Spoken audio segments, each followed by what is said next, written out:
आवाज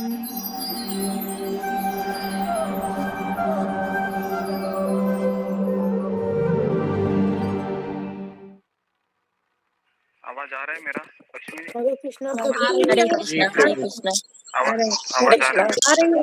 हरे कृष्णा प्रभु जी, हरे कृष्णा माता जी। पहले प्रार्थना बोलते हैं फिर हम चालू करते हैं। हरे कृष्णा माता जी। भगवते वासुदेवाय। ओम नमो भगवते वासुदेवाय। ओम नमो भगवते वासुदेवाय। ओम ज्ञानतिमिरान्धस्य ज्ञानाञ्जनशलाकया चक्षुरुन्मीलितं येन तस्मै श्रीगुरुवे नमः। जय श्री कृष्ण चैतन्य प्रभु नित्यानंद श्री अद्वैत गदाधर श्रीवासादि गौर भक्त वृंद। हरे कृष्णा कृष्णा कृष्णा हरे हरे, हरे राम राम राम हरे हरे। हरे राम हरे राम। ओके ठीक है, तो एक मिनट। हाँ, तो आज हम परसों गौर पूर्णिमा है, चैतन्य महाप्रभु का जन्मदिन है। तो उसके उपलक्ष्य पर हमने 3 दिन चैतन्य महाप्रभु की कथाओं का आयोजन किया है, ताकि हम इनके बारे में जान सके कि ये कौन है चैतन्य महाप्रभु। क्योंकि इस्कॉन में आप अगर मंदिर में जाओगे तो हमेशा 1-2 लोग आपको दिखाई देंगे जो हाथ अपने से ऊपर किए हुए हैं। तो उनमें से एक का नाम है चैतन्य महाप्रभु, जो लेफ्ट हैंड साइड में है, और राइट हैंड साइड में है वो नित्यानंद प्रभु, बलराम जी का अवतार है, कृष्ण बलराम है। तो आज हम सबका सौभाग्य है कि हम उनके बारे में चर्चा करने जा रहे हैं।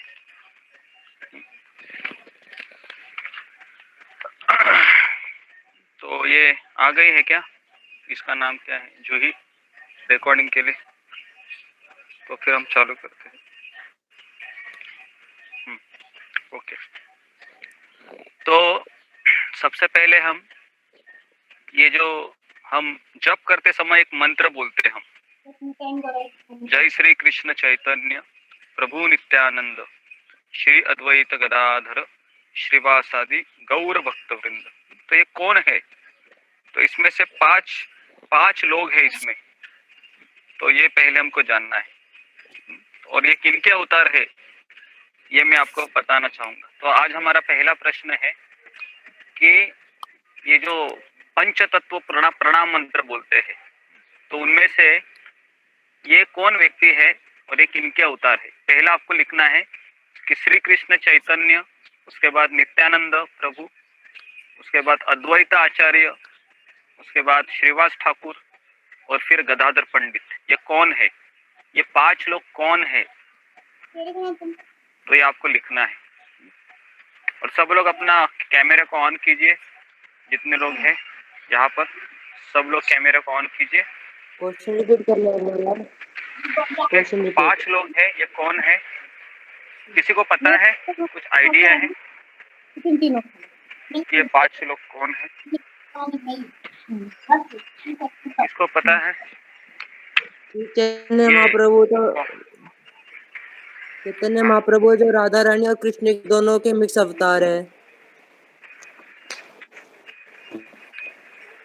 चैतन्य महाप्रभु ये स्वयं कृष्ण है। नित्यानंद प्रभु कौन है? पता है? राम जी, संकर्षण नित्यानंद प्रभु ये बलराम जी है। अद्वैत आचार्य कौन है? बताइए, अद्वैत आचार्य कौन है? नारद। नहीं, अद्वैत आचार्य कौन है?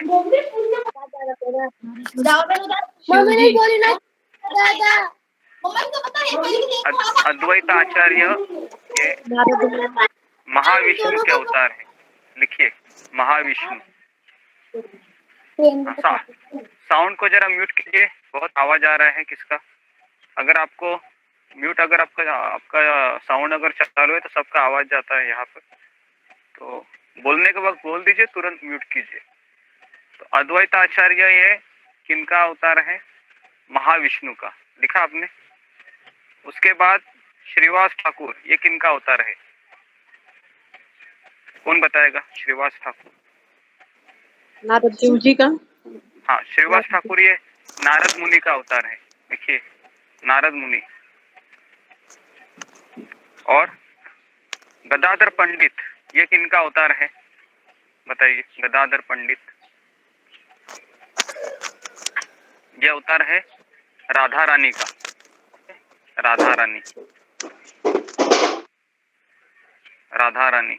तो अभी ये 5 चीजें क्लियर, ये 5 आपको पता था कि अभी आपको पता चला कि ये जय श्री कृष्ण चैतन्य प्रभु नित्यानंद? अभी चला है मेरे को। अभी चला। हाँ, अभी पता चला ना। हाँ हाँ, तो ये बहुत इम्पोर्टेंट है कि ये किसके अवतार है। नहीं तो हम जिंदगी भर नाम लेते रहेंगे लेकिन कुछ पता नहीं चलेगा कि ये कौन है। ये हम इनका रोज नाम लेते हैं। तो ये हो गया।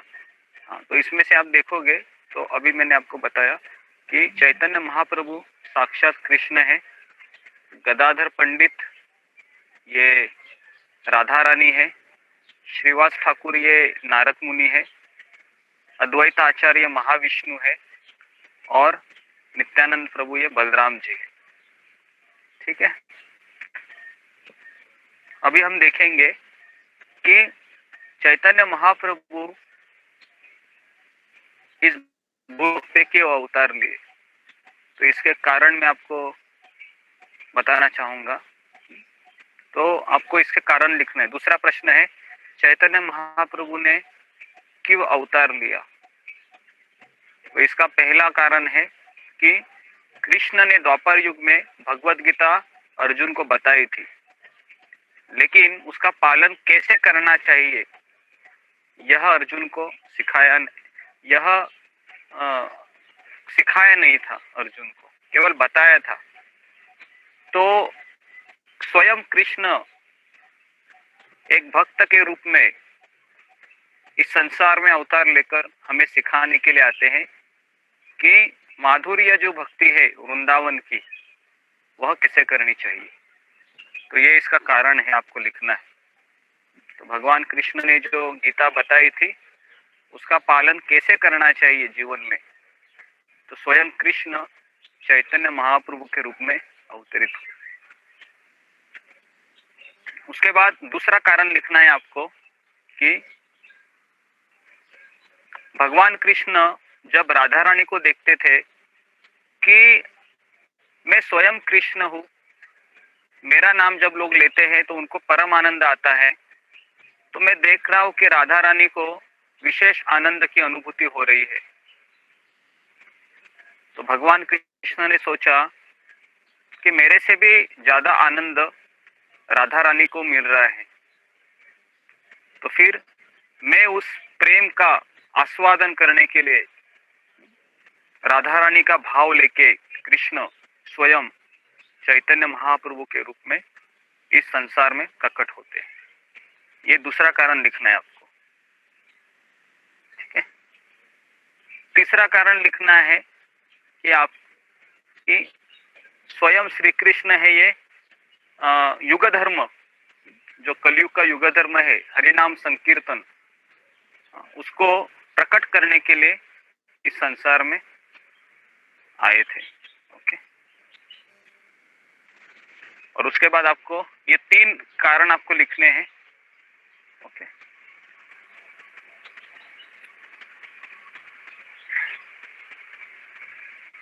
क्या क्या कारण लिखे आपने, बताओ। चैतन्य महाप्रभु द्वापर युग में जब भगवान श्री कृष्ण ने अर्जुन को गीता बताई थी, तो ये बताना भूल गए थे इसका पालन कैसे करते हैं। तो स्वयं भगवान श्री कृष्ण कलयुग में चैतन्य महाप्रभु के रूप में है और इसका पालन बताइए भगवत गीता हम कैसे अपना सकते हैं। ओके, दूसरा है, ठीक है, दूसरा हरे कृष्णा गुरु। हरे कृष्णा। दूसरा कारण बताओ अंजलि, बताओ लिखा है क्या तुमने?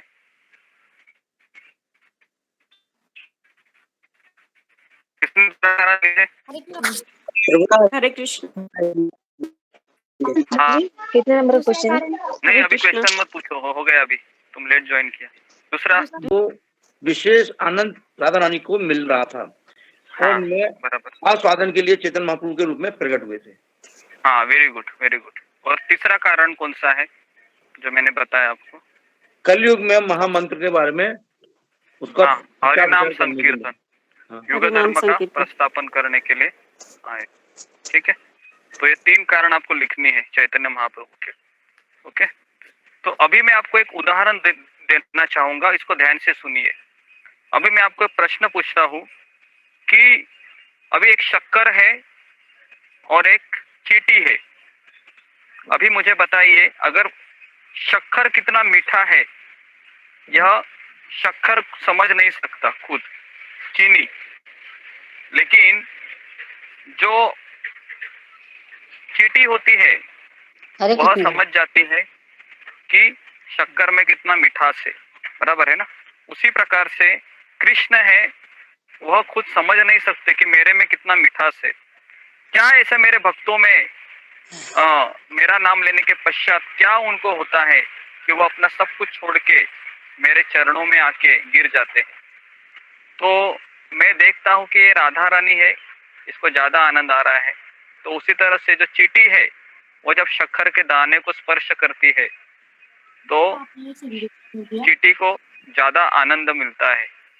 तो उसी प्रकार से वो ऑन नहीं करेंगे तो रूपाली जी, आप जरा साउंड को म्यूट कीजिए रूपाली, याद से। तो हाँ, तो मैं बता रहा था कि हाँ, तो शक्कर का जो मिठास है वह चींटी को ज्यादा समझ में आता है। उसी प्रकार से राधा रानी को है वो कृष्ण में कितने मिठास है वह राधा रानी को पता चलता है। और इसलिए स्वयं श्री कृष्ण चैतन्य महाप्रभु के रूप में राधा रानी का हृदय लेके इस संसार में अवतीर्ण होते हैं। और भगवान श्री कृष्ण है चैतन्य महाप्रभु के रूप में ब्रह्मा जी के एक दिन में केवल एक बार अवतरित होते हैं। ठीक है, तो अभी हम चैतन्य महाप्रभु के बारे में आपको बताने जा रहे हैं। तो जो हरिनाम संकीर्तन है जो हम इस्कॉन के मंदिर में देखते हैं या आप हरे कृष्ण टीवी में भी देखे होंगे, तो लोग नृत्य करते हैं। तो यह जो नृत्य है वह जो रासलीला होती है गोपियों के साथ कृष्ण की, उसी रासलीला का ये उसी रासलीला के समान ये जो संकीर्तन जो नृत्य होता है हरिनाम के ऊपर, तो वह उसी के बराबर है। तो चैतन्य महाप्रभु का जन्म है वह 1486 में हुआ, गौर पूर्णिमा में, फाल्गुन पूर्णिमा कहते उसको। ठीक है, और कभी हुआ तो संध्या के समय हुआ। तो इसलिए हमें शुक्रवार के दिन संध्या तक उपवास करना है। और भगवान की इच्छा से तभी चंद्र ग्रहण था, और चंद्र ग्रहण के समय सारे नवद्वीप में जो लोग थे वह गंगा में स्नान कर रहे थे और अपने शुद्धिकरण के लिए वैदिक मंत्रों का उच्चारण कर रहे थे। तो चंद्र ग्रहण के समय संपूर्ण भारत ये हरे कृष्ण कृष्ण कृष्ण हरे हरे, हरे राम राम राम हरे हरे, इस महामंत्र का उच्चारण कर रहे थे। तो ये जो 16 अक्षरी मंत्र है ये हमारे मन का सफाई करने के लिए दिया गया है। तो इसलिए हम देखते हैं कि जितने भी लोग हमें फोन करते हैं, परेशान रहते हैं, अलग अलग पारिवारिक सामाजिक आर्थिक परिस्थिति से घिरे हुए रहते हैं, तो इन सबों के लिए या इन सभी परिस्थितियों से बाहर आने के लिए केवल एक ही मार्ग है, वह है ये हरे कृष्ण महामंत्र है। इसलिए कली संतरण उपनिषद में यह मंत्र को बताया गया है कि हरेर नाम हरेर नामैव केवलम कलौ नास्तेव नास्तेव नास्तेव गतिर अन्यथा। हाँ, तो कलयुग में, ये कलयुग कैसे है? दोषों का सागर है। भागवत में भी एक श्लोक आता है, कलेर कलेर निधे कलेर दोषो निधे राजन अस्ति ही एक महान गुण। तो कलियुग ये दोषों का सागर है, कई सारे दोष है यहाँ पर, हाँ? लेकिन एक महान गुण भी है। कौन सा महान गुण है? कि केवल भगवान का नाम लेने से वह व्यक्ति है इस संसार से मुक्त हो जाता है। कितना आसान है कि नहीं? भगवान का नाम लेना के लिए ज्यादा हमको पैसा कमाने की आवश्यकता नहीं है। भगवान का नाम लेने के लिए केवल हमारी इच्छा होनी चाहिए। तो इस इच्छा अगर आप लोगे तो फिर भगवान है और आपके ऊपर कृपा करेंगे। तो इसलिए सबसे बड़ा डिटर्जेंट पाउडर है। कपड़े धोने के लिए हम डिटर्जेंट पाउडर इस्तेमाल करते हैं। तो उसमें से ये जो अनेक महामंत्र है, उनमें से ये जो महामंत्र है, अनेक मंत्रों में से ये हरे कृष्ण महामंत्र ये सबसे पावरफुल है।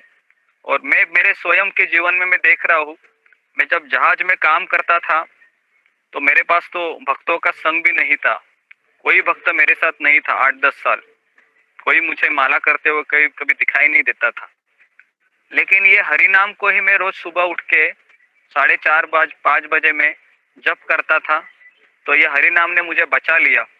ऐसे लोगों के साथ में रहता था जो लोग दारू पीते थे, नशा करते थे, उसके बाद अवैध संग करते थे, उसके बाद जुआ खेलते थे, जाके सट्टा खेलते थे। चाय कॉफी पीना तो उनके लिए पानी पीने की जैसी बात होती थी।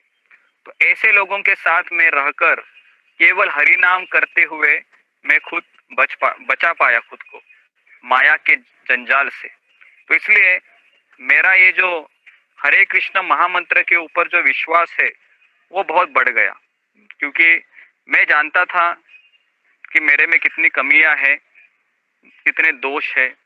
लेकिन मुझे ये भी पता था कि ये जो चैतन्य महाप्रभु ने ये जो हरि नाम दिया है और मेरे गुरु के द्वारा मुझे प्राप्त है, तो इसमें बहुत बड़ी शक्ति है।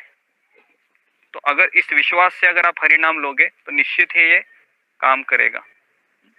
इसकी शक्ति हमें अभी से समझ में आने लगी है, थोड़े से समय जुड़ने से ही, कि हमारा चाय छूट गया, हमारा लहसुन प्याज सब छूट गया अपने आप ही। अभी हमारा ज्यादा टाइम नहीं हुआ जुड़े हुए, लेकिन हाँ सब अपने आप ही हमें लग रहा कैसे छोड़ पाएंगे, लेकिन कोई दिक्कत नहीं हुई कैसी भी।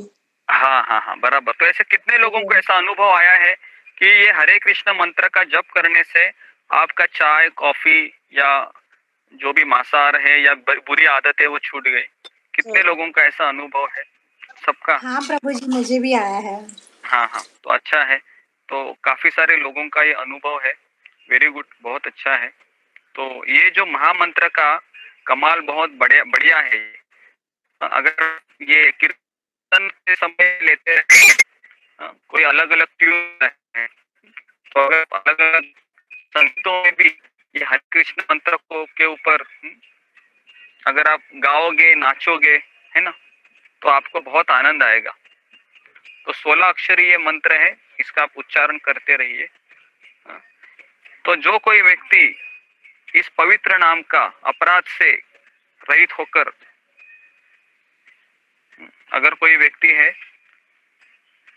भगवान का नाम लेता है, तो वह कितना भी पापी हो, कितना भी वो चिंता में हो, या कितना भी उसको सुसाइड के थॉट क्यों ना आते हो, वह इससे निकल सकता है।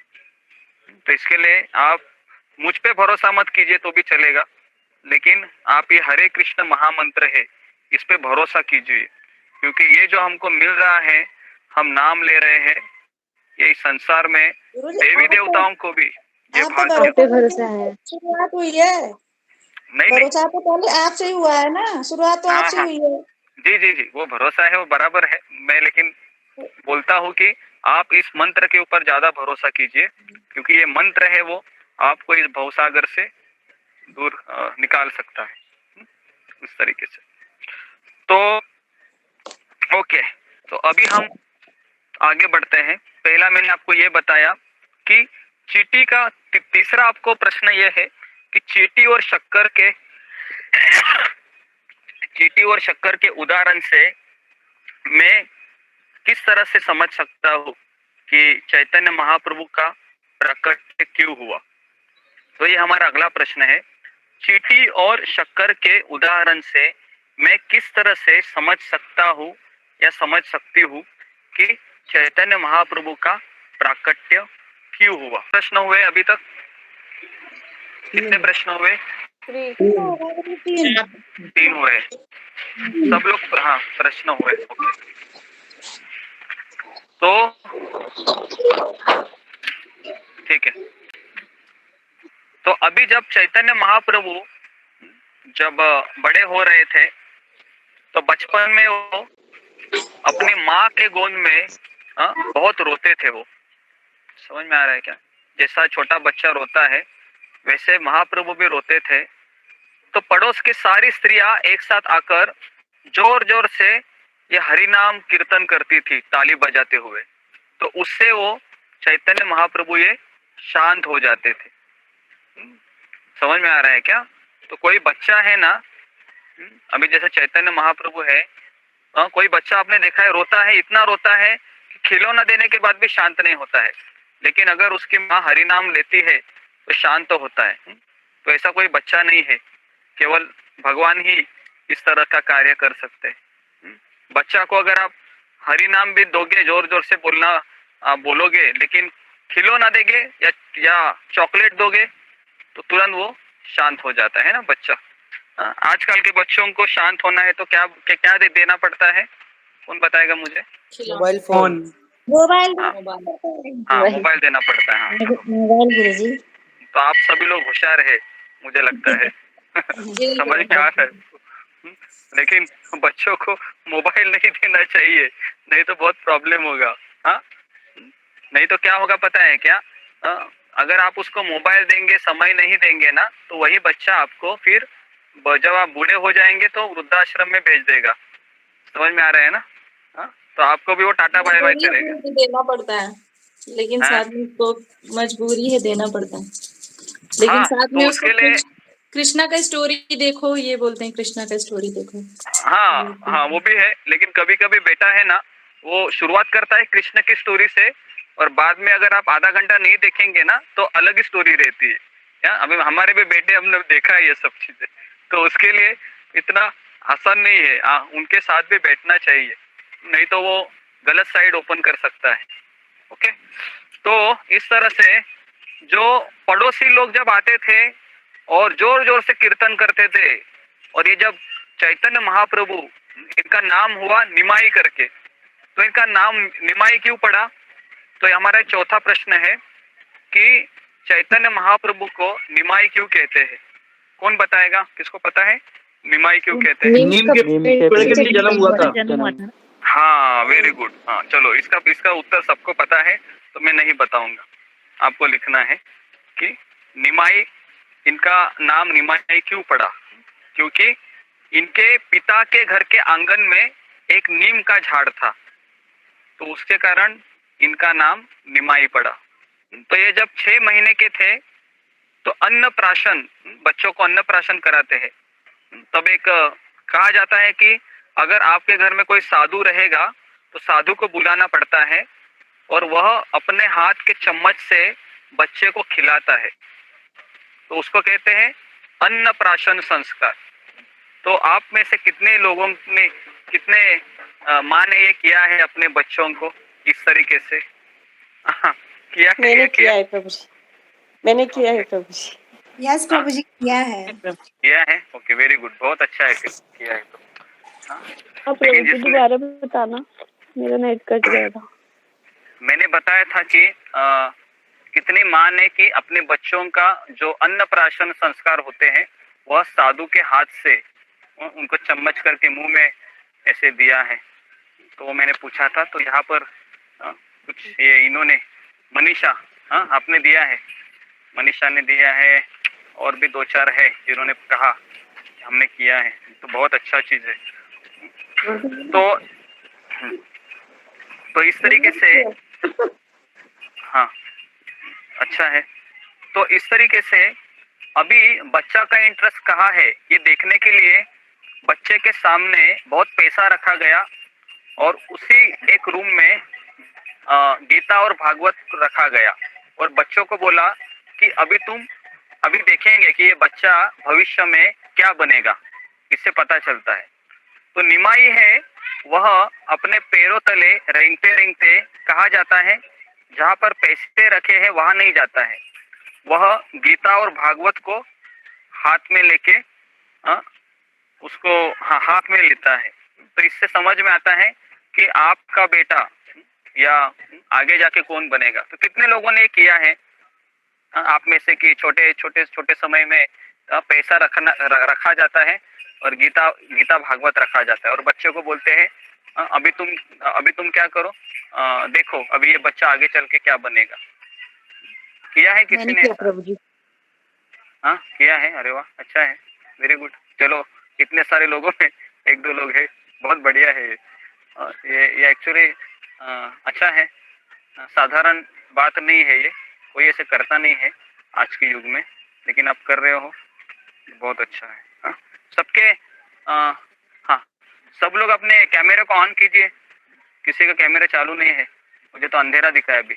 हाँ तो देखिए ओके, तो इस तरह से 6 महीने हो गए। 6 महीने के समय में अन्नप्राशन संस्कार होता है। उसके बाद फिर दिखाया जाता है। पहले की माँ है वो ज्योतिष के पास नहीं जाती थी हाथ दिखाने के लिए ऐसे, तो वह मैंने जैसे बताया एक रूम में पैसा रखते थे और उसी रूम में गीता भागवत को रखते थे, ठीक है। लेकिन अगर आज की तारीख में अगर आपको चेक करना है तो आपको क्या रखना पड़ेगा बताइए, पैसे की जगह पे मोबाइल। कौन बताएगा? हाँ मोबाइल रखना पड़ेगा, वेरी गुड, मोबाइल रखना पड़ेगा और बहुत कुछ चीजें रखनी पड़ेगी। उससे टी शर्ट वगैरह रखना पड़ेगा, जीन्स की पैंट रखनी पड़ेगी और पता नहीं क्या क्या रखना पड़ेगा। और उसके बाद फिर बच्चे को छोड़ देने का, गीता भागवत भी रखने का साथ में, तो देखने का फिर बच्चा क्या करता है। बच्चे ने अगर फिर समझ लिया, अगर उन्होंने कुछ अलग ही चीज, मोस्टली मोबाइल ही पकड़ेगा, क्योंकि उसकी माँ जब वो गर्भ में रहता है ना तो उसकी माँ बहुत मोबाइल में एक्सपर्ट रहती है। तो जैसे ही वो आता है गर्भ से तो क्या ऐप क्या डाउनलोड करता है ना, गेम क्या खेलता है। 3 साल का बच्चा, 2.5 साल का बच्चा, माँ को लगता है कि मेरा बेटा कितना जीनियस है, लेकिन वो बेटा जीनियस नहीं होता है, उसकी माँ बहुत जीनियस होती है जब वह गर्भ में होता है तो फेसबुक और व्हाट्सएप चलाने में। तो इसके लिए बच्चा भी तुरंत है वो गेम खेलने लगता है। तो इसलिए जब माँ के गर्भ में होता है तो माँ ने क्या करना चाहिए, गीता और भागवत को पढ़ना चाहिए, रामायण महाभारत पढ़ना चाहिए, ये बहुत जरूरी है। पहले की माँ ऐसा करती थी लेकिन अभी नहीं हो पाता ये। तो उसके बाद फिर निमाई है वह बाल रूप में छोटे बड़े हो गए 5 साल के, तो आंगन में खेलने लगे तो एक विशाल सर्प उनके सामने प्रकट हुआ और उनके साथ वो खेलने लगा। तो परिवार के सारे लोग हैं वो भयभीत हो गए, लेकिन थोड़े ही समय में वो सर्प चला गया। कहा जाता है कि वो अनंत शेष था जो महाप्रभु के दर्शन करने के लिए आया था। कुछ समय के पश्चात 2 चोर आए थे, उन्होंने देखा कि निमाई के शरीर के ऊपर अलग अलग प्रकार के गहने हैं। तो 2 चोर ने क्या किया, वो गहने के लालच में आकर निमाई को उठा लिया अपने कंधे के ऊपर रात को ही। तो परिवार के सारे लोग उनको ढूंढने के लिए लगे, निमाई निमाई कहाँ है, निमाई कहाँ है निमाई, लेकिन निमाई दिख नहीं रहा था। और वो जो 2 चोर है वह उनको कंधे पे लेके चले जा रहे थे, जोर जोर से भाग रहे थे, लेकिन भगवान की माया शक्ति ने उनको इस तरह से भ्रमित किया कि जब सूर्य की पहली रोशनी हो गई तो उन्होंने देखा कि हम निमाई के घर के सामने ही खड़े हैं। तो जैसे ही उन्होंने देखा तो भ्रमित हो गए, वो चोर भी सोच रहे थे कि हम 8 घंटे से भाग रहे हैं, हम यहाँ पर कैसे आ गए।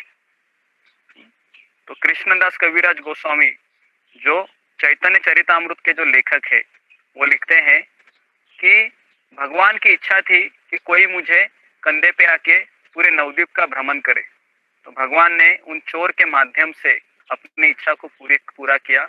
और जैसे ही उनके पिताजी का नाम होता है जगन्नाथ मिश्रा और उनकी माता का नाम होता है शची माता, तो इनके 9 पुत्री है, 9 कन्या है, इनका देहांत हो जाता है और 10वां पुत्र है, उसका नाम होता है विश्वरूप, जो बलराम जी का अवतार होते हैं, चैतन्य महाप्रभु के रूप में इन दोनों को प्राप्त होते हैं। और वही ये जो जगन्नाथ मिश्रा है, ये नंद महाराज है और सची माता है, यह यशोदा मैया है। कृष्ण अपने माता पिता को कभी बदलते नहीं है। हमारी माँ है, हमारे पिताजी है, हमारा पति है, हमारी पत्नी है, हर जन्म में बदलती रहती है। लेकिन माया के कारण हम सोचते हैं कि यही मेरी असली माँ है, यही मेरा असली पिता है। लेकिन भागवत में बताया है, त्वमेव माता च पिता त्वमेव, त्वमेव बंधु च सखा त्वमेव। भागवत हमको कहता है कि तुम्हारी असली माता कौन है, तुम्हारा असली पिता कौन है, तुम्हारा असली भाई कौन है, है ना। लेकिन हम दुर्भाग्यवश हम यहाँ पे सांसारिक लोगों को ही अपना सब कुछ मान बैठते हैं। तो इसलिए बार बार हमने एक ही चीज बताई है कि तन और मन, तन हमारा परिवार के साथ रहना है, कर्तव्य को पूरा निभाना है, लेकिन मन है वो ठाकुर जी के चरणों में या गुरु के चरणों में लगाना है। और वही हमको मन है वो, फिर वो सुमन बन जाता है। सुमन, कुमन है अभी हमारा मन, उसको अगर सुमन बनाना है तो हमें उसको भगवान के चरणों में लगाना है। तो इस तरीके से ये जगन्नाथ मिश्रा उस बालक को उठा के लेते हैं और वो सोचते हैं कि किन लोगों ने इसको लाया, मेरे पुत्र को। तो वो देखते हैं कि 2 लोग उनको दिखाई देते हैं, तो वह आकर्षक गिफ्ट लेके उनके पास दौड़े दौड़े चले जाते हैं। लेकिन वो चोर सोचते हैं कि ये जगन्नाथ मिश्रा हमको पकड़ने के लिए आ रहे हैं, इसके लिए वो जोर जोर से जाने लगते हैं। तो इस तरीके से लीला भगवान ने किया था। उसके बाद एक ब्राह्मण है, जगन्नाथ मिश्रा के घर आता है, वो बाल गोपाल का भक्त होता है। कितने लोगों को ये कथा पता है जो अभी मैं बता रहा हूँ? आपने सुना होगा ये कथा, किसने सुना है हमारे ग्रुप में से? सुनी है, मैंने सुनी प्रभु जी ने सुनाई थी हरे कृष्णा चैनल पर। हाँ हाँ, ओके, आप अच्छा देखते। तो अभी हम यहाँ पर आपको बता रहे हैं, लेकिन फिर भी आप सुनिए, क्योंकि हमको भगवान की कथा ये सुनते रहनी चाहिए, है ना। क्योंकि कृष्ण की कथा है, महाप्रभु की कथा है, यह निरंतर हमको आनंद प्रदान करती है। कितनी बार भी सुने, चैतन्य महाप्रभु खुद स्वयं प्रहलाद महाराज की कथा 1000 बार सुनते थे, ध्रुव महाराज की कथा 1000 बार सुनते थे। तो ये जो एक ब्राह्मण आया था, वो लड्डू गोपाल का भक्त था, उससे गले में बाल गोपाल था और शालिग्राम शिला थी, और वो रात के समय आया था जगन्नाथ मिश्रा के घर में। तो उस ब्राह्मण ने घर में सारा भोग बनाया बाल गोपाल के लिए, और वह जैसे ही अपने गोपाल को भोग लगाने के लिए गया, वो प्लेट में सारा दाल, राइस, सब्जी, चपाती सब उसने रख दिया, और घंटी बजाते हुए उसने अपनी आंखें बंद कर ली। जैसे ही आंखें बंद कर ली, कौन आ गए वहां पर? निमाई आ गए, चैतन्य महाप्रभु आ गए। हाँ, निमाई आ गया वो बाल रूप में, और सब कुछ खाने लगा। और जैसे ही आंखें खोली वो ब्राह्मण ने, तो उसने देखा, अरे ये बालक बाल गोपाल के प्लेट में से खा रहा है। वो जोर से पुकारने लगा, हाय हाय करके जोर से चिल्लाने लगा। जैसे चिल्लाने लगा, फिर निमाई के पिताजी आ गए, जगन्नाथ मिश्रा दौड़ के आ गए और देखा कि मेरा जो निमाई है वो इस तरह से ब्राह्मण ने जो व्यंजन भगवान को दिखाए थे उस पे से खा रहा है। तो उन्होंने एक लाठी ले लिया निमाई को मारने के लिए, लेकिन ब्राह्मण बोला, ओ जगन्नाथ मिश्रा जी, आप ऐसा मत कीजिए, ये तो बालक है, तो आप छोड़ दीजिए। तो आज लगता है कृष्ण ने मेरे भाग्य में खाना लिखा नहीं है, ऐसा सोचकर वो उसने कहा, मैं थोड़ा सा फ्रूट खा लूंगा और सो जाऊंगा। लेकिन जगन्नाथ मिश्रा ने कहा कि आप हमारे घर के अतिथि हो, आप इस तरह से बिना भोजन किए अगर सोओगे तो हमें दुख लगेगा, तो इसलिए आप वापस भोजन बनाइए। तो अभी रात भी हो रही थी, लेकिन इस समय क्या किया कि पड़ोसी के घर में निमाई को रखा गया और जगन्नाथ मिश्रा ने कहा कि इसके ऊपर ध्यान रखना। तो वापस भोग है वो बनाया गया और वापस बाल गोपाल के सामने उस भोग को रखा गया। और जैसे ही वो ब्राह्मण आंखें बंद करके अपना प्रार्थना बोलने लगा, है ना, घंटी बजाते हुए, तुरंत निमाई आ गया वापस पड़ोसी के घर से और वो सब खाने लगा। और वापस क्या हो गया, वही वही सीन हो गया रिपीट। वापस वो ब्राह्मण है वो जोर से चिल्लाने लगा हाय हाय करके, और तुरंत फिर वो जो जगन्नाथ मिश्रा है वो लाठी लेके आ गए और कहा कि निमाई को तो मैं आज इसको मैं पूरा डांट डांट के ये कर दूंगा करके। तो फिर अभी फिर ब्राह्मण ने कहा कि देखो अभी रात भी बहुत ज्यादा हो गई है, तो मेरे नसीब में कुछ खाना लिखा नहीं है, मैं ऐसे ही सो जाता हूँ। हाँ, लेकिन किसी भी हालत में जगन्नाथ मिश्रा बोल रहे थे नहीं, आप हमारे अतिथि हैं, आपको इस तरह से मैं सोने नहीं दूंगा। तो फिर ये निमाई के बड़े भाई थे, उनका नाम था विश्वरूप। हाँ, तो वो आ गए और कहा कि मेरा आपसे निवेदन है कि कृपया करके आप वापस एक बार भोजन बनाइए। तो उस बालक की मुस्कान को देखकर वो ब्राह्मण है वो भ्रमित हो गए और वह और एक बार भोजन बना के लेने के लिए तैयार हो गए। उस समय क्या किया, उस समय जगन्नाथ मिश्रा ने अपने आप को खुद को वहां पर दरवाजे के बाहर खड़ा किया और अंदर निमाई को लॉक किया, बाहर से लॉक किया और अब देखा कि अभी ये कैसे आता है मैं देखता हूँ। तो वापस वही सीन हो गया कि भोग बनाया गया। उसके बाद फिर वापस ऐसे घंटी बजाने समय ब्राह्मण है वो बाल गोपाल के सामने वो भोग को रखा गया और तुरंत जब वो घंटी बजाते हुए आंखें खोलते हैं तो तुरंत वापस वही देखते हैं कि निमाई है वो कैसे। तो निमाई है वो क्या हो गया कि जितने भी योग माया थी, योग माया के प्रभाव से जगन्नाथ मिश्रा भी सो गए। उसके बाद दरवाजा भी अपने आप खुल गया, जैसे कृष्ण का प्राकट्य होता है ना, तो वसुदेव जी की हथकड़ियां कैसे खुल जाती है, तो वैसा ही सीन हुआ, पूरा दरवाजा अपने आप खुल गया। और उसके बाद फिर निमाई दरवाजे से बाहर आ गए और उस भोग को खाने लगे। जैसे ही ब्राह्मण ने आंखें खोली वापस वो चिल्लाने लगा हाय हाय करके, लेकिन तब निमाई ने कहा चुप बैठो, तुम मुझे बुलाते हो और मैं जब आता हूँ तो तुम चिल्लाने लगते हो, ये क्या गड़बड़ है? तो निमाई ने कहा कि मैं स्वयं कृष्ण हूँ, तुम मेरी प्रार्थना करते हो और मुझे बुलाने के बाद तुम चिल्लाने लगते हो। तो इस तरीके से भगवान निमाई है उनको कृष्ण रूप दिखाते हैं, बाल गोपाल रूप, है ना।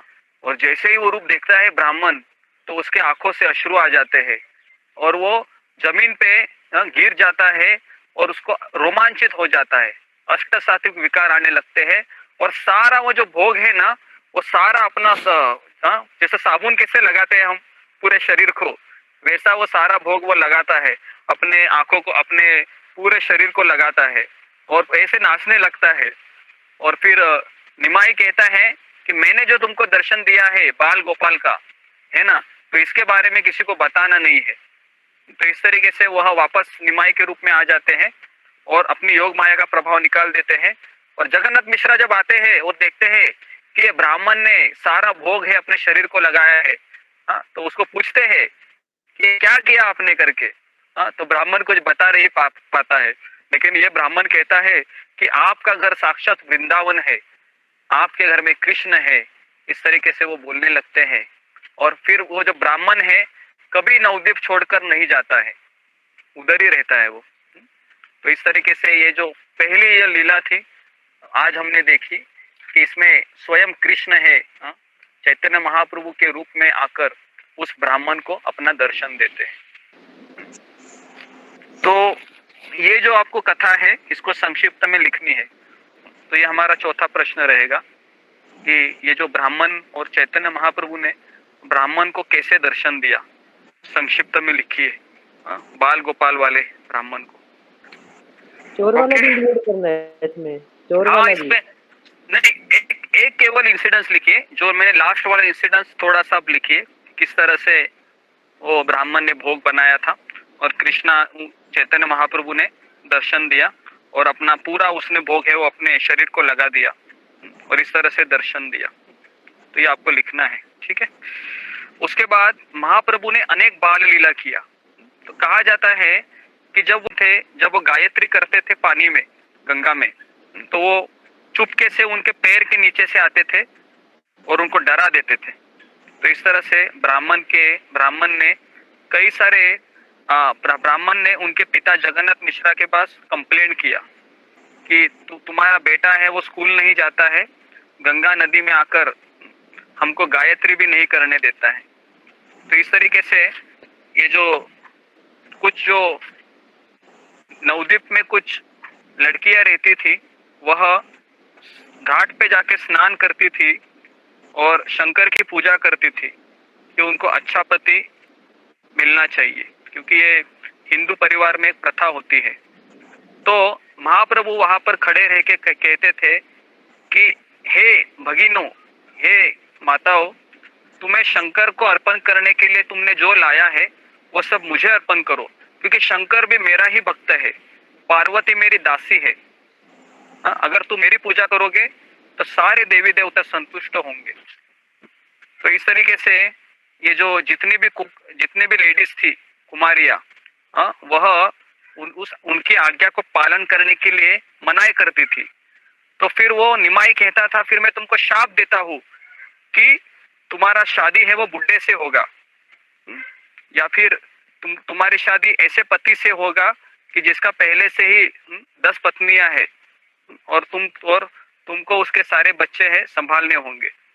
तो इस तरीके से फिर डर के मारे वो सारी कुमारियां है वो निमाई को सारा भोग है वो अर्पण करती थी। तो इस तरीके से वो लीलाएं महाप्रभु करते थे। तो ये जो लीला मैंने आपको बताई, ये कृष्ण की कौन सी लीला से मैच होती है? कौन बताएगा मुझे? जो गोपियों के जो नहा रही थी वस्त्र, हाँ? गोपियों के नहाने का। चीर हरण। हाँ बराबर, चीर हरण का एक ये है, तो उससे वो मैच होती थी, बराबर है। उसके बाद फिर एक केशव कश्मीरी नाम का एक महान पंडित आया था शास्त्र पर वाद विवाद करने के लिए।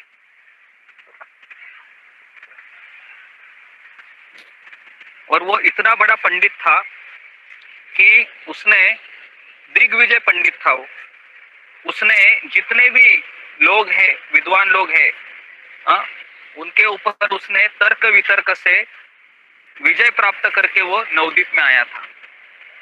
और जब वो नवद्वीप में आया था, तो ये कथा मैंने मेरे गुरु महाराज के मुख से सुनी थी जब मैं मायापुर में था, नवद्वीप मायापुर में। और मैं गंभीरा करके एक जगह है मायापुर में, जहाँ पर चैतन्य महाप्रभु ने तोता गोपीनाथ करके विग्रह है, उसमें महाप्रभु ने अपने शरीर को विलीन किया था। तो मुझे अभी भी याद है, एक्चुअली वो तोता गोपीनाथ है वो इधर है, जगन्नाथपुरी में है। कितने लोग गए हैं जगन्नाथपुरी में?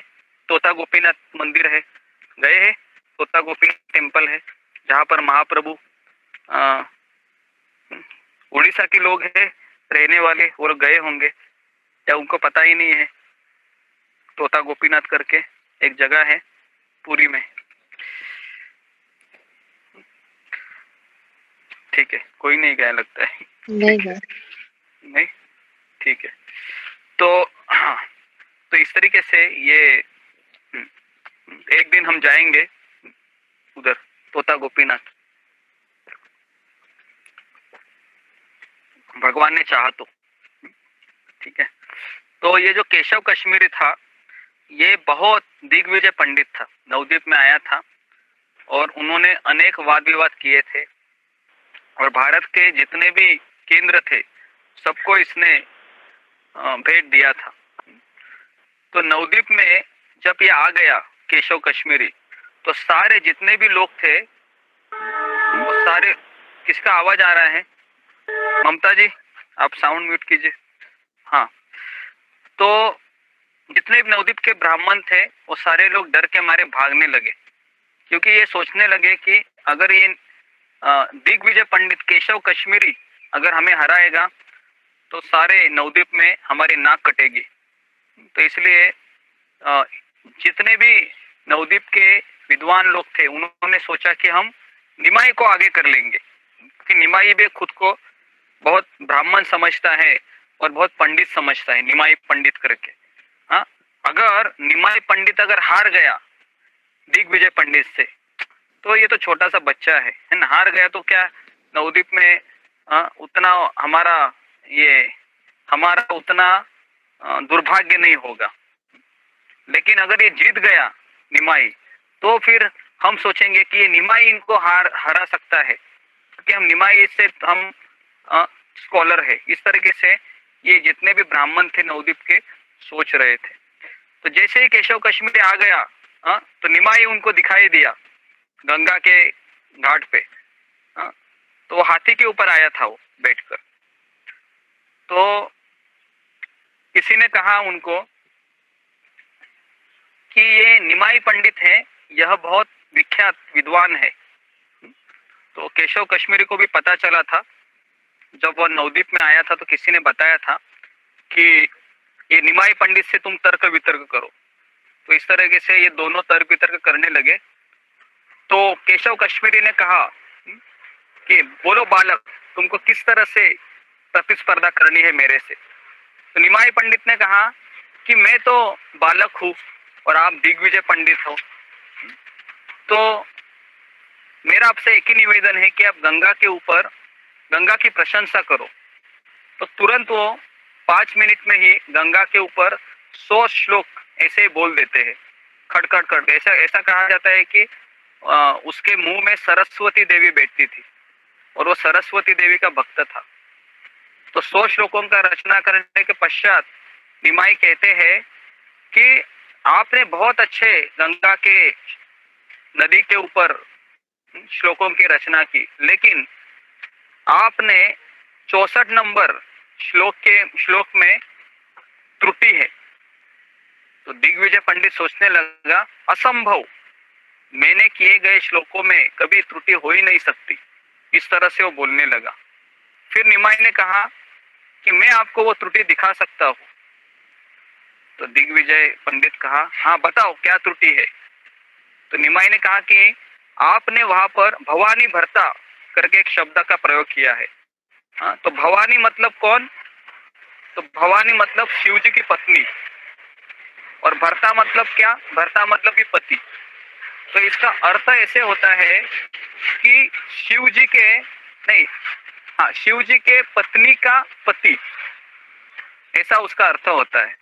तो इसलिए ये जो आपने यहाँ पर दृष्टांत बताया है वह गलत है। तो इस तरीके से ये केशव कश्मीरी है, वो वहां पर कुछ बोल नहीं सका, और जो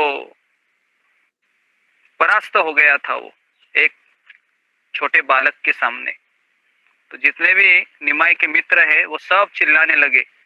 लेकिन निमाई ने कहा कि आप थक गए होंगे, आप सो के आ जाइए, हम कल वापस प्रतिस्पर्धा करेंगे। तो इस तरीके से जब वो सोता है केशव कश्मीरी, तो उसको सरस्वती देवी उसको सपने में जाती है, और सरस्वती माँ कहती है कि जिस बालक से आज तुमने प्रतिस्पर्धा की वह मेरा भी ईश्वर है, मैं उसकी दासी हूँ। तो तुम्हारा भला ये उसी में है कि तुम उस निमाई के शरण में जाओ। तो इस तरीके से जब वो उठता है और उसको अपनी माँ सरस्वती देवी की बातें याद आती है, तुरंत गंगा के किनारे जाता है और वह निमाई को शरण आता है। तो सोचिए, तो ये लीला हमको दर्शाती है कि निमाई है ये साक्षात श्री कृष्ण है, बाल लीला हुई थी। तो कहा जाता है कि चैतन्य महाप्रभु के कृपा के बिना हम कृष्ण को प्राप्त नहीं कर सकते, क्योंकि अगर आपको कृष्ण को प्राप्त करना है तो आपको चैतन्य महाप्रभु या राधा रानी का भाव लेके आए हैं, साक्षात कृष्ण जो सबको कृष्ण प्रेम दे रहे हैं, है ना देखी ले पात्र, अपात्र अपात्र ना देखी, कौन क्वालिफाइड है कौन क्वालिफाइड नहीं है, सबको भगवान है वो कृष्ण प्रेम दे रहे हैं। अब यहाँ पर भी हम देखो ना, हम सारे लोग हैं वो क्या हमारा क्वालिफिकेशन है बताओ? क्या हमने वेदांत का पढ़ाई किया है क्या हमको भागवत के श्लोक पता है क्या हमको गीता भागवत, क्या हमको जो व्यासदेव जी ने जो लिखे हैं अथर्ववेद, सामवेद, हमको कुछ पता नहीं है, लेकिन फिर भी आज हम कृष्ण की चेष्टा कर रहे हैं, आपको आनंद मिल रहा है। सुबह आते हैं तो आज सुबह बहुत लोग आए थे, 50 के ऊपर लोग गए थे पहली बार। मुझे भी आश्चर्य हुआ कि चलो गौर पूर्णिमा नजदीक आ रही है तो कुछ तो हो रहा है, भगवान कृपा दे रहे हैं। तो इसलिए हमें ये जपा में आना चाहिए, क्योंकि हरिनाम संकीर्तन से ही हमारा सारा ये गंदगी है निकलने वाला है। तो इसलिए, लेकिन इस हरिनाम संकीर्तन को लेने के लिए 4 योग्यताएं बताई गई है। कौन बताएगा, ये हमारा अगला प्रश्न रहेगा कि भगवान कृष्ण के नाम में, कृष्ण के नामों में रुचि आने के लिए कौन सी 4 चीजें जरूरी है। कौन बताएगा मुझे, इसको पता है 4 चीजें कौन सी जरूरी है? मैंने एक बार ये बताया था आपको। 4 नियमों का पालन। नहीं, 4 नियम का पालन वो क्या है, जो उत्साह और प्रेम, निश्चय, समर्पण, ये बताया था आपने कल। माधुर्य। नहीं, मैंने आपको ये बताया था कि चैतन्य शिष्टाष्टकम का 3रा श्लोक है, तृणादपि सुनीचेन तरो रवि सहिष्णुना अमानीन मानदेन कीर्तनीय सदा हरि। तो पहला क्या है कि जो घास होती है ना, घास के जैसा नम्र बनना, ये पहला क्वालिफिकेशन है। दूसरा है तरो रवि सहिष्णुना, वृक्ष के जैसा सहनशील बनना। तीसरा है अमानीन, मतलब मान की अपेक्षा न रखना। और चौथा है मान देना, दूसरों को मान देने के लिए तत्पर रहना। तो ये जो 4 चीजें करेगा उसको भगवान कृष्ण का नाम वह ले सकता है, वो रोज 64 माला भी कर सकता है। फिर से समझ में आ रहा है रिपीट कीजिए प्रभु जी, पहला है कि घास के जैसा नम्र होना।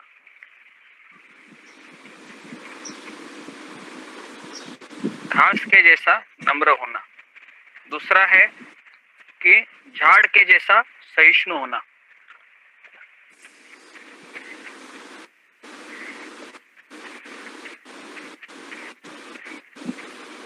और तीसरा है दूसरों को मान देना,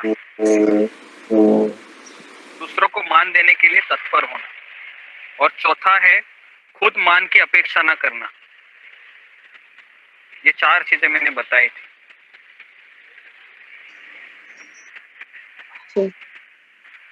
हो गया?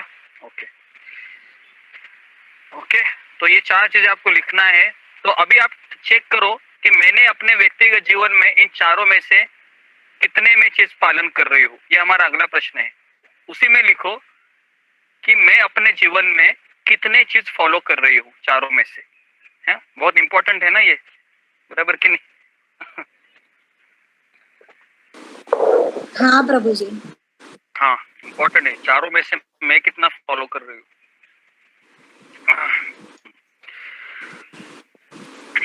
ओके, तो अभी हम यहाँ पर थोड़ा सा हम रुक जाते हैं आज के लिए।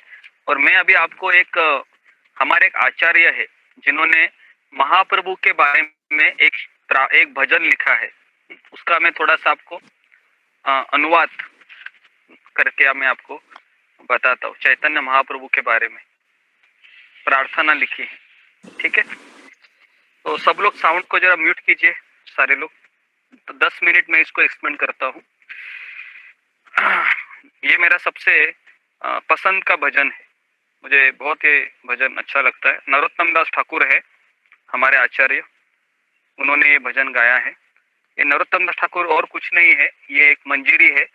चैतन्य महाप्रभु के जितने भी भक्तगण हैं, ये सब माधुर्य लीला में, जो जैसे राय रामानंद है और ये विशाखा सखी है, और ये जो स्वरूप दामोदर है वह ललिता सखी है, और ये जो रूप गोस्वामी है ये रूप मंजरी है। सनातन गोस्वामी, रघुनाथ दास गोस्वामी, रघुनाथ भट्ट गोस्वामी, जीव गोस्वामी और गोपाल भट्ट गोस्वामी, ये 6 गोस्वामी है ना? तो ये 6 गोस्वामी कौन है? ये सब मंजरिया है। कोई साधारण लोग नहीं है। हम जिस संस्था में जुड़े हैं इसको ब्रह्म मध्व गौड़ीय, जो गौड़ीय संस्था है, तो इस आंदोलन से हम जुड़े हैं। साक्षात गोलोक वृंदावन से हम कनेक्टेड है। अभी इतना आसान नहीं है कि घोर कलयुग में भी हम इस संस्था से हम जुड़े हुए, और इस संस्था के बारे में हम जो शिक्षाएं है उसके ऊपर आज हम जो पढ़ रहे हैं, अभी पढ़ेंगे, ये पीएचडी लेवल का है, सिलेबस है। अभी ये भजन अगर आप सुनोगे ना तो आपको पता चलेगा कि ये किस तरह से भावना होती है। तो मैं भजन बोलता हूँ और उसका आपको अनुवाद भी करके सिखाता हूँ, बताता हूँ मैं।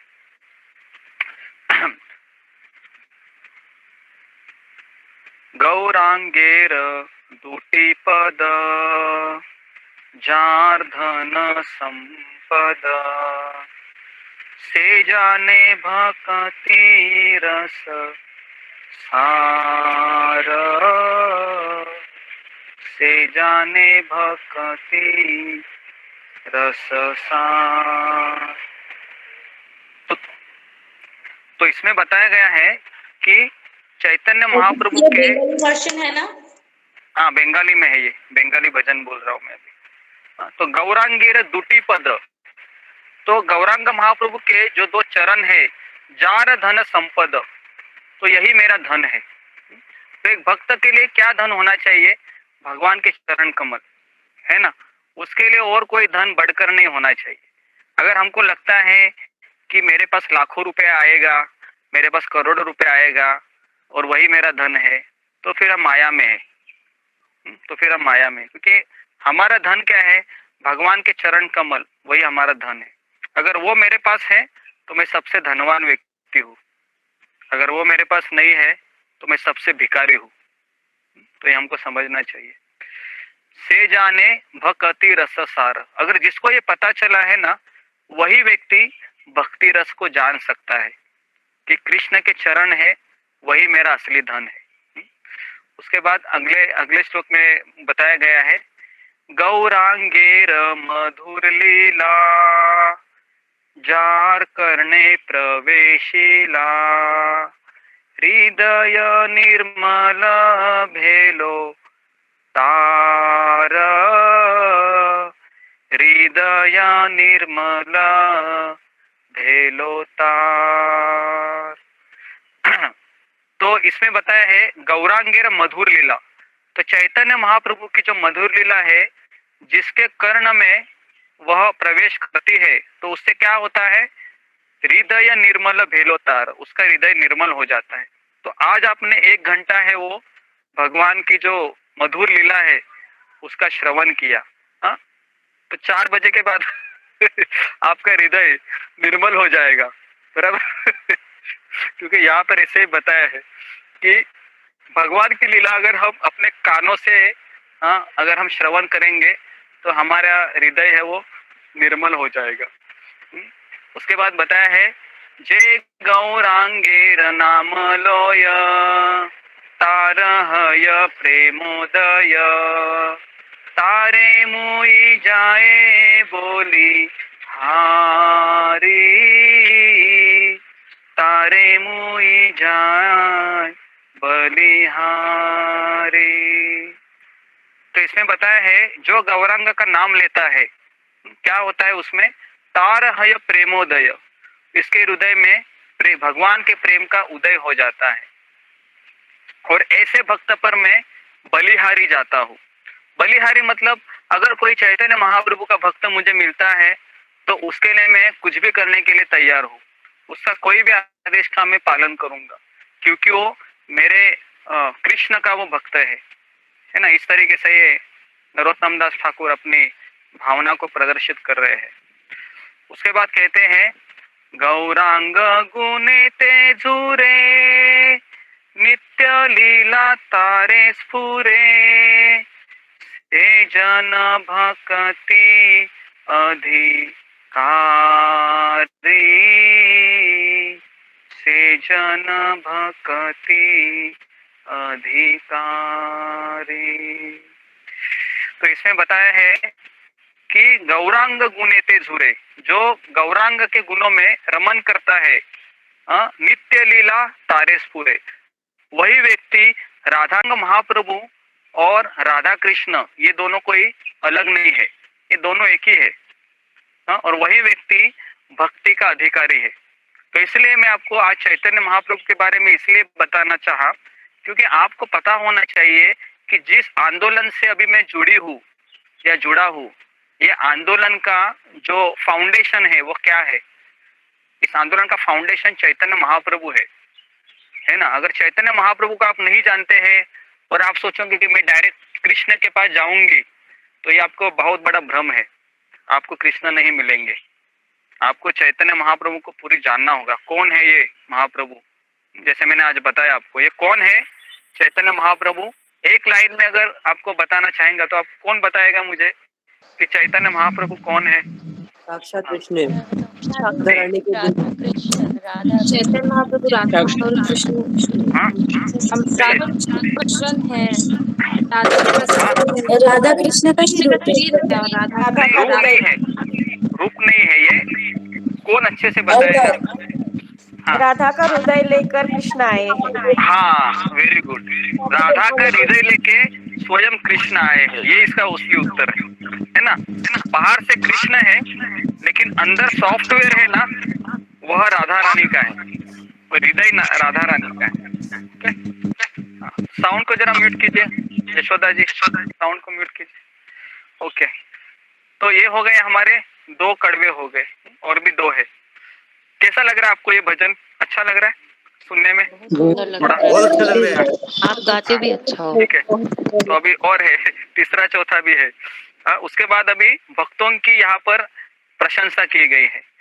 गौरांगे रसंगी गने नित्य सिद्ध कोरी माने से जाए ब्रजेंद्र सुत पाश,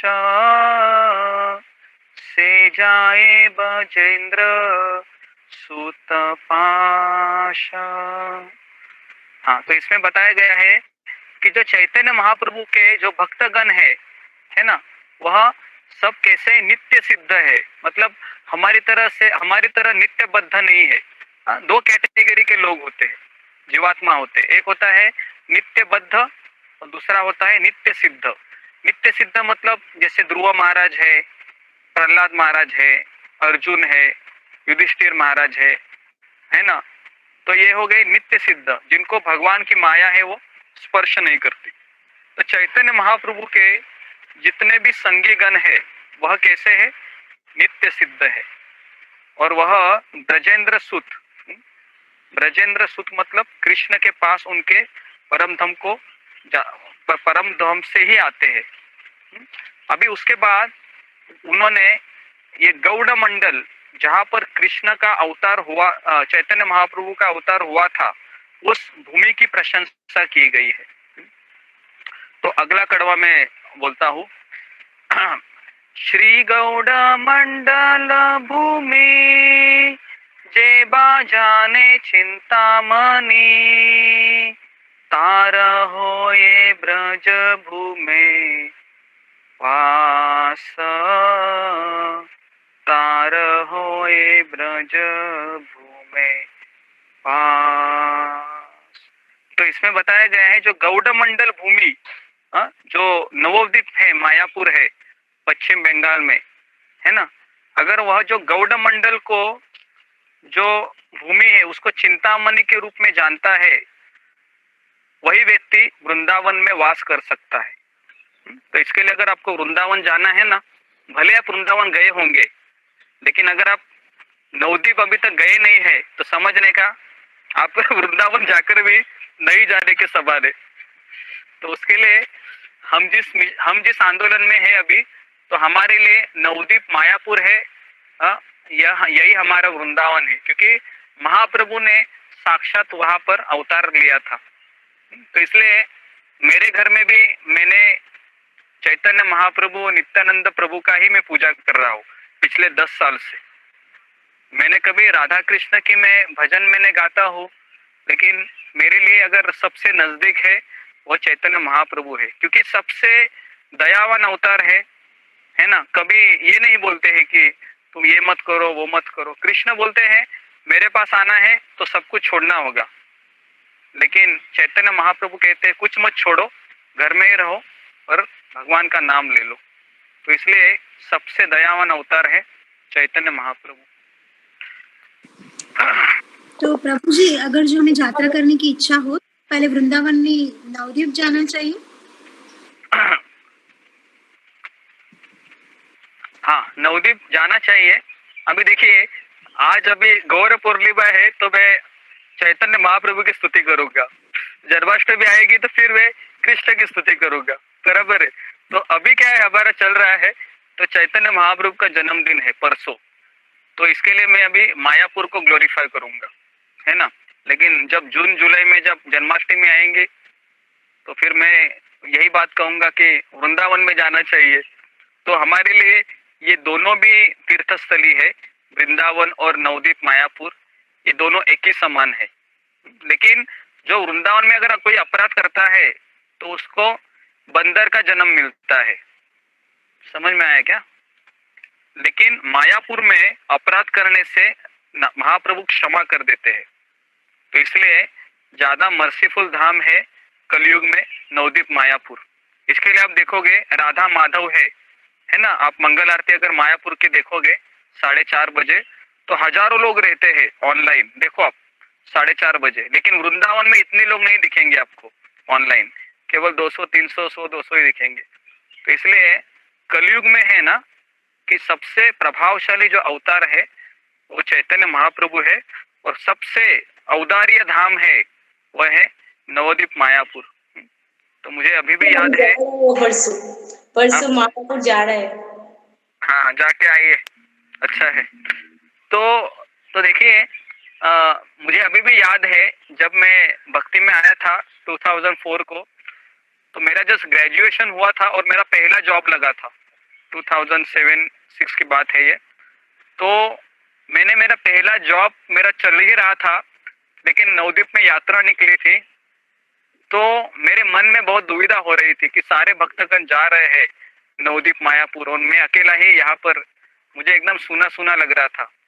तो फिर मैंने बिना कंपनी को बताए मैं एक सेकंड क्लास की टिकट से, मैं और एक मित्र था मेरा, हम दोनों ऐसी ट्रेन पकड़ ली और ऐसे ही हम चले गए नवद्वीप मायापुर में। और मुझे अभी भी वो दिन याद आ रहा था। ट्रेन में हम बैठे थे, खाने के लिए भी कुछ नहीं था, एक दिन ऐसे भूखे रहे थे पूरा दिन। हाँ, तो इतना मतलब ये था कि नवद्वीप जाना है, महाप्रभु के घर जाना है, इतना तो भी इंटेंसिटी था। शुरुआत में रहती है बहुत। तो इस तरीके से भगवान है वो कृपा करते हैं।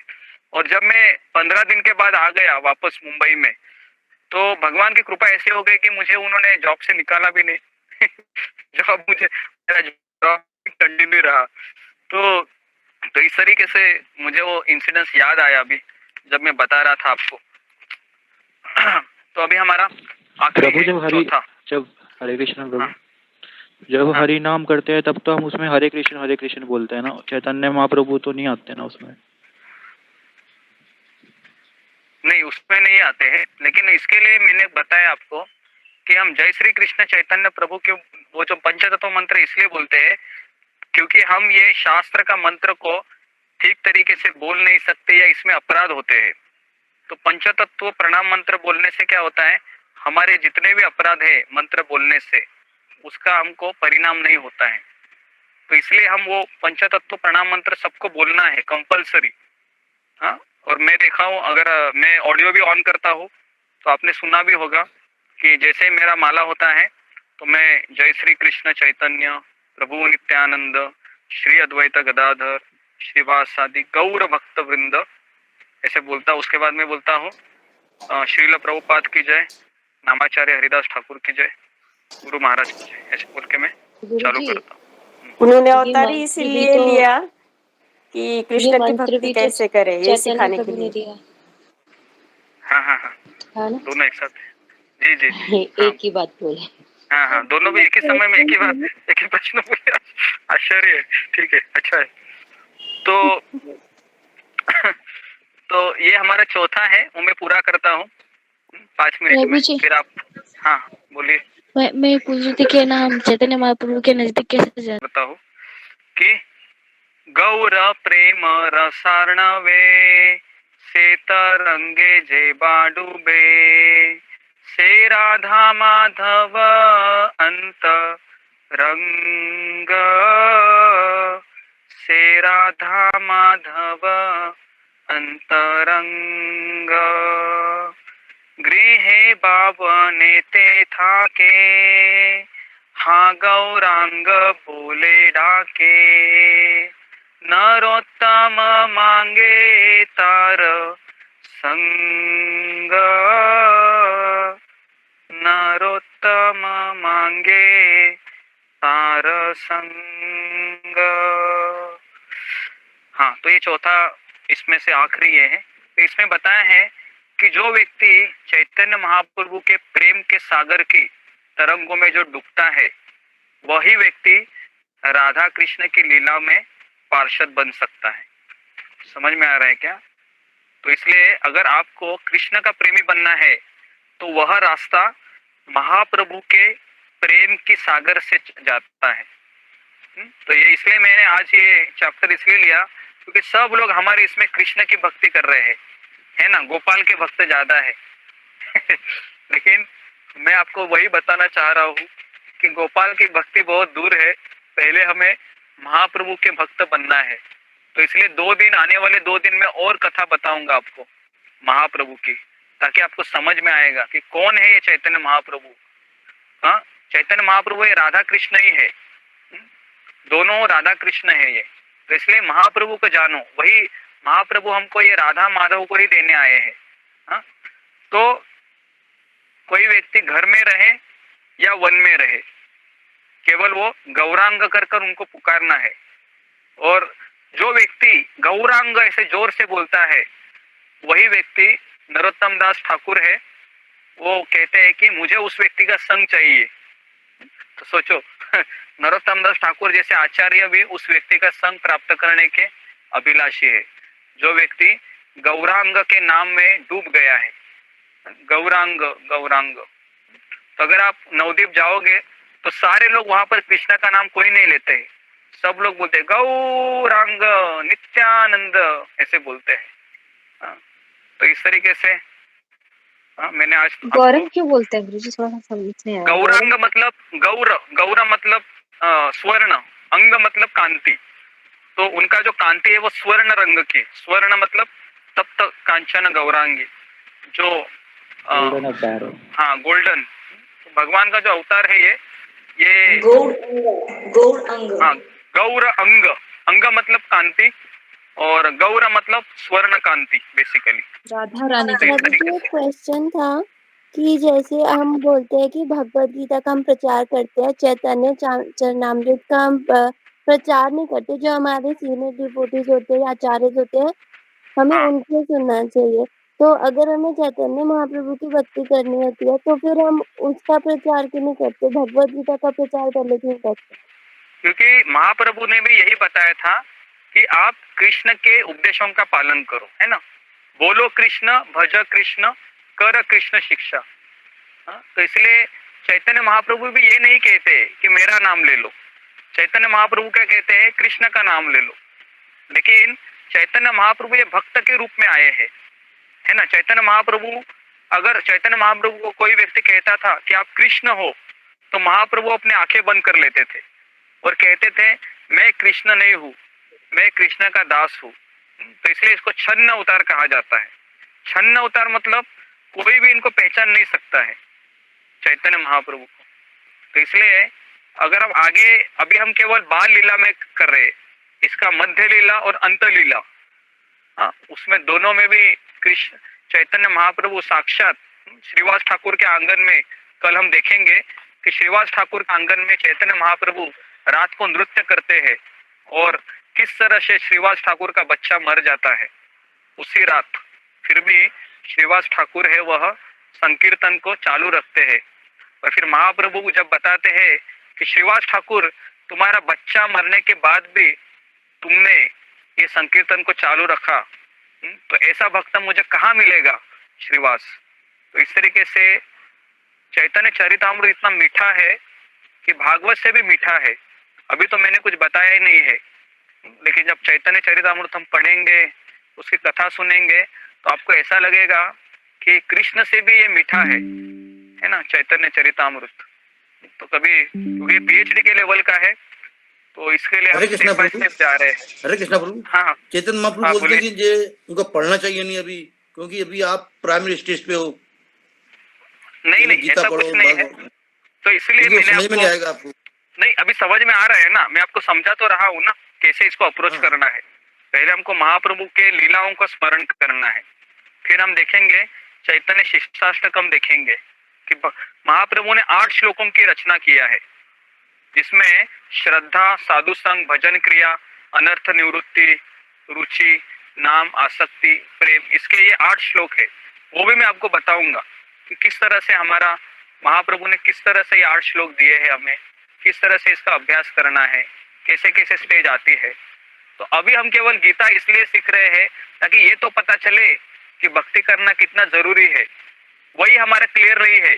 सुबह उठते हैं क्या हम, 2 दिन आते हैं, तीसरे दिन गायब हो जाते हैं, 4 दिन आते हैं, 5वें दिन गायब हो जाते हैं, वही हमारा क्लियर नहीं है। गीता से फैमिलियर भी है ना लोग, है ना। हाँ, और गीता चैतन्य चरितामृत से नहीं है अभी। हाँ, चैतन्य चरितामृत लोगों को अभी तक पता नहीं है, तो इसलिए मैं आपको स्टेप बाय स्टेप ले रहा हूँ।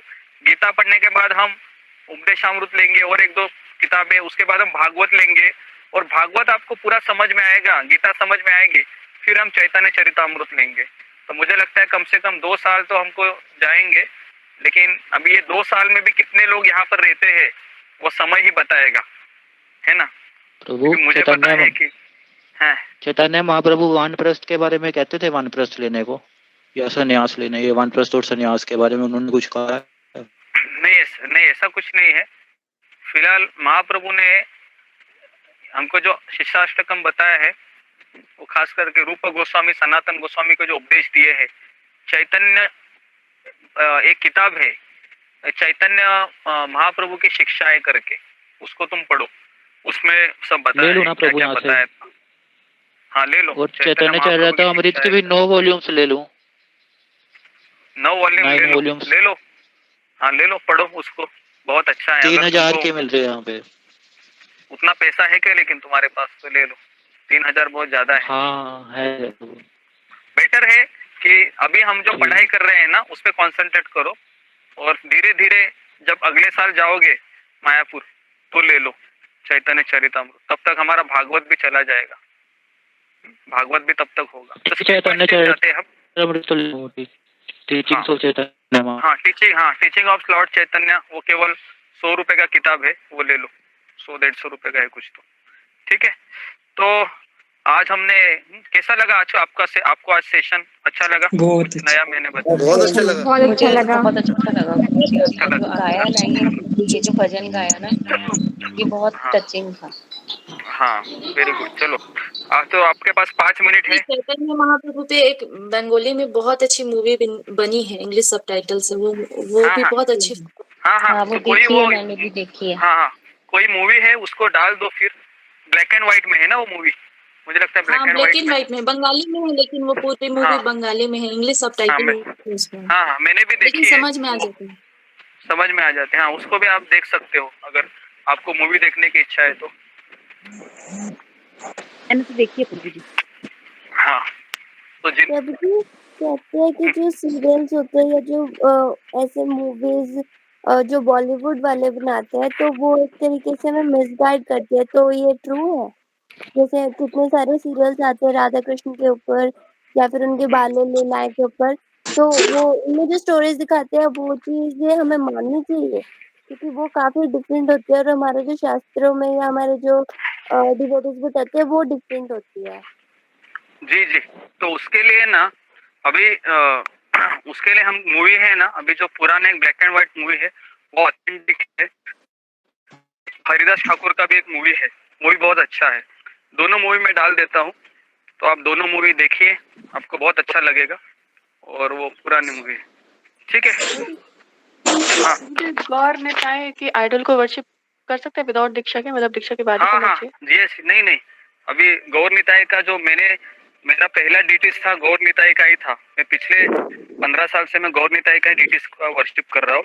आए थे मुझे छोड़ने के लिए, तो मुझे जब गौर निताई को लेके ही मैं जहाज में जाता था, तो मुझे तो बहुत उन्होंने हेल्प किया है और अभी भी कर रहे हैं। तो मुझे ज्यादा मर्सीफुल लगते हैं वो गौर निताई, तो आप उनका वर्शिप कर सकते हो। उसमें अपराध भी नहीं होता? हाँ, अपराध भी नहीं होता है, और उनको केवल भोग भी नहीं लगाए तो भी चलता है, केवल कीर्तन करने का, लेकिन रेगुलरली। एक टाइम, दोनों टाइम है? एक टाइम दोनों टाइम आपको कम से कम 15 मिनट करना है।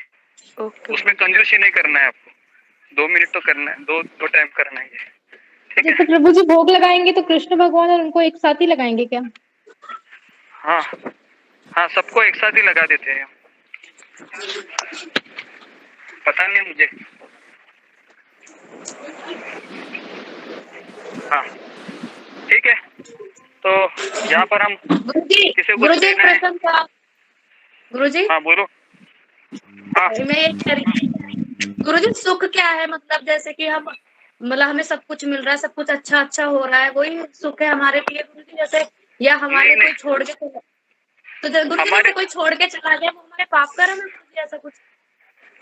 हमारे लिए सुख क्या है?